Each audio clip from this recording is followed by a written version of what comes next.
بڑھاپے کا صدمہ۔ جب خسرو بادشاہ نے اپنے اہلکار شاپور کو بڑھاپے کی حالت میں معزول کر دیا تو اس نے یہ حکایت بادشاہ کو لکھ کر بھیجی: اے بادشاہ سلامت، اگر میں کسی کام کا نہیں رہا تو خدا کرے تو نکما نہ ہو۔ جب میں نے اپنی جوانی تیری خدمت کی نذر کر دی ہے تو اب بڑھاپے میں مجھے کیوں دھتکارتا ہے؟ فتنہ بعد مسافر کو ملک سے نکال دینا ہی کافی سزا ہے۔ اس سے دشمنی کرنے کی ضرورت نہیں کہ اس کی بری عادت ہی اس کا کافی دشمن ہے۔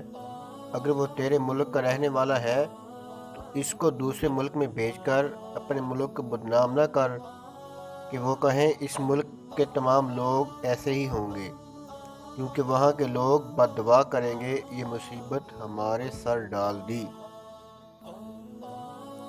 ذمہ داری کا بوجھ ڈالنے کے لیے مفلس کی بجائے خوشحال شخص ڈھونڈ، کیونکہ مفلس تو پہلے اپنا پیٹ بھرے گا اور جب پکڑا جائے گا تو سوا رونے کے کچھ نہ کرے گا۔ اگر بڑا افسر بھی بد دیانتی پہ اتر آئے تو اس پہ کسی چھوٹے کی نگرانی سونپ دے، اور اگر وہ دونوں آپس میں ساتھ باز کر لیں تو دونوں کو فارغ کر دے۔ خزانچی خوف خدا رکھنے والا رکھ، نہ کہ وہ کہ جو صرف تجھ سے ڈرے۔ ایسے لوگ تلاش بسیار کے بعد تجھے 1% بھی نہیں ملیں گے۔ دو پرانے ہم محکمہ اور ہم عہدہ شخص ایک جگہ متعین نہ کر۔ ہو سکتا ہے کہ ایک چور بن جائے، دوسرا اس کا محافظ، اور جب چور آپس میں ایک دوسرے سے ڈریں گے تو قافلے کو کوئی خطرہ نہیں۔ جس کو تو نے نوکری سے نکال دیا کچھ عرصے بعد اس کی غلطی معاف کر دے، کیونکہ امیدوار کی حاجت پوری کر دینا ہزاروں قیدیوں کی رہائی سے بہتر ہے۔ پڑھے لکھوں کو کام سونپ تاکہ تیرا مقصد حاصل ہو۔ انصاف پسند بادشاہ اپنے کارندوں پہ ایسے ہی غصہ کرتا ہے جیسے باپ بیٹے پر۔ کبھی اس کو مار بھی لیتا ہے تاکہ اصلاح ہو، اور کبھی اس کے آنسو بھی خود ہی صاف کرتا ہے۔ اگر تو صرف نرمی ہی کرے گا تو دشمن دلیر ہو جائے گا، اور اگر سختی ہی سختی کرے گا تو ہر کوئی تجھ پہ شیر ہو جائے گا کہ بے گناہوں کو بھی سزا کا خطرہ پیدا ہو جائے گا۔ سختی اور نرمی دونوں ضروری ہیں، جیسے جراح آپریشن بھی کرتا ہے، مرہم بھی رکھتا ہے۔ سخی اور بہادر بن۔ جب اللہ تجھ پر مہربان ہے تو اس کے بندوں پر مہربان ہو جا۔ اگر تجھے پہلے بادشاہ یاد آئیں تو اپنے آپ کو ان پر قیاس کر لے کہ وہ نہیں رہے تو بھی نہیں رہے گا۔ دنیا فانی ہے، صرف نیک نامی ہی باقی رہتی ہے۔ اس شخص کا نام ہمیشہ زندہ رہتا ہے جو لوگوں کے لیے رفاہی ادارے، پل، سڑکیں، سرائے وغیرہ بنا کر مرے۔ جو کوئی اپنی اچھی یاد نہ چھوڑ گیا، اس کے وجود کا درخت بارآور نہ ہوا، ایسے کے لیے کوئی دعا بھی نہیں کرتا۔ لہذا نیک نامی چاہتا ہے تو اپنے بڑوں کی اچھی عادات اپنا۔ یہی حکومت اور خوشیاں ان کے پاس بھی تھیں، آخر چلے گئے اور سب کچھ چھوڑ گئے۔ کوئی دنیا سے نیک نامی لے گیا اور کوئی رسم بد چھوڑ گیا۔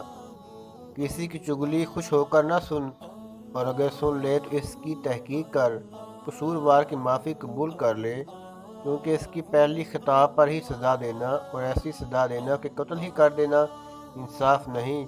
ہاں، اگر ایک بار اس کو نصیحت کی اور اسے نہ سنی تو پھر بے شک اس کو قید کر دے، اور اگر قید سے بھی باز نہ آئے تو اس کو قتل بھی کیا جا سکتا ہے۔ بہرحال سزا دینے میں کافی سوچ و بچار سے کام لے، کیونکہ بدخشاں جو افغانستان اور روس کی سرحد پر ایک مشہور شہر ہے، یہاں کے لال بہت مشہور ہیں۔ کا لال توڑ دینا آسان ہے، اگر ٹوٹ گیا تو دوبارہ پہلے کی طرح نہیں بن سکے گا۔ گیا وقت پھر ہاتھ آتا نہیں ہے۔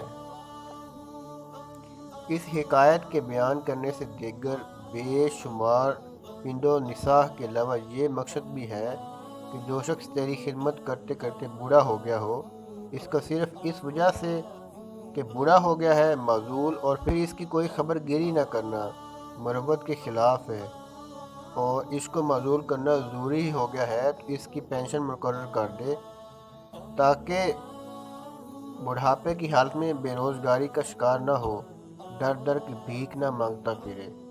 اب تو حالت یہ ہے کہ جس کو چند مہینوں کے لیے کوئی چھوٹی سی وزارت مل جائے تو وہ اس تھوڑے سے وقت میں دوسروں کے لیے کچھ کرے نہ کرے، بہرحال اپنے لیے اتنا کچھ کر جاتا ہے کہ نسلوں سے بھی ختم نہیں ہوتا۔ اس لیے تو کروڑوں کا خرچہ کر کے الیکشن جیتتے ہیں، اور جب کامیاب ہو کر حکومت میں شامل ہو جاتے ہیں تو پہلی حکومت کو چور ڈاکو بھی کہتے ہیں، اور خود چوری ڈاکے کا مقدس پیشہ اپنائے بھی رکھتے ہیں۔ پہلوں نے اپنے سے پہلے والوں کو چور کہا اور بعد والے نے ان کو چور کہا۔ چور مچائے شور، دونوں ہی سچے ہو تم، دونوں ہی کو چوروں ڈاکوں والی سزا ملنی چاہیے۔ اس لیے تو اسلام کے نفاذ کے لیے دونوں ہی رکاوٹیں کھڑی کرتے ہو کہ اسلام آ گیا تو ہم سب گنڈے ہو جائیں گے اور ہمیں چوروں ڈاکوؤں کی سزا ملے گی۔ شرم سے گڑ جا، اگر احساس تیرے دل میں ہے۔ باب سعدی نے پتہ نہیں کس اچھے وقت کی بات کی ہے کہ وزیر بوڑھا ہو کر بھی بیچارہ اپنے لیے کچھ نہ کر سکا۔ کاش وہ ہمارے وزراء سے گر سیکھ لیتا تاکہ بڑھاپے میں اس ذلت سے تو بچ جاتا۔ شرم تم کو مگر نہیں آتی۔